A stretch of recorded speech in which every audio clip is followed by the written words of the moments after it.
Welcome to a word of hope on this Thursday in the 27th week of Ordinary Time. I'm Brother Edward coming to you from Madison, Wisconsin. Today's reading from the Gospel of Luke, there is a discussion and an exhortation on prayer. But often when you speak to people in a more, a directed way, a conversation, the biggest thing that most frequent thing they'll always raise is, I don't pray enough.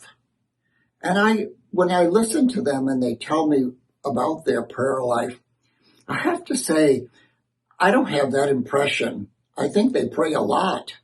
But what I think is what they're really trying to say is that their prayer doesn't seem deep enough. And I think part of it is that we rely heavily on formal prayers, and we don't move to that conversational prayer that so many of the great saints and mystics encourage us to engage in. Saint Teresa of Avila, in particular, speaks about prayer as conversation with God. And she uses her words and within the language context of her time to speak with God.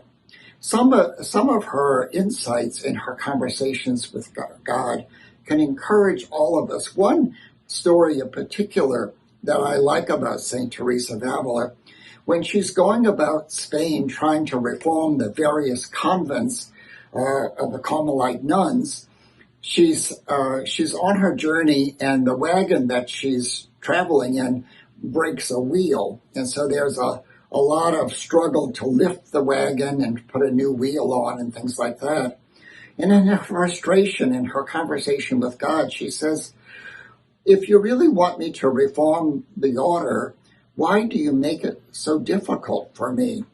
And according to the story, Jesus replies to her, he says, that's the way I treat my friends.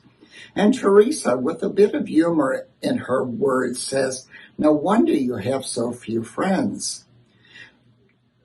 The story is a cute one, and it's a nice one to recall and to tell. But what I love about the story is the familiarity, the approachability of Teresa has to Jesus. And often we hold back on that familiarity with Jesus in our conversation of prayer. You will find over time, if you embrace this type of prayer, the presence of Jesus in your life will become more actualized, more reality, if you will. And that conversation or prayer can be done anywhere, driving a car, just sitting down and having a quiet moment. Or this week I was canning applesauce, and it was a good occasion for me to have some conversations with Jesus about some things that are on my mind right now.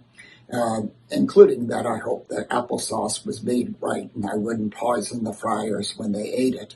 But it brings it more real, if you will, our prayer. So today, pray often, but pray well.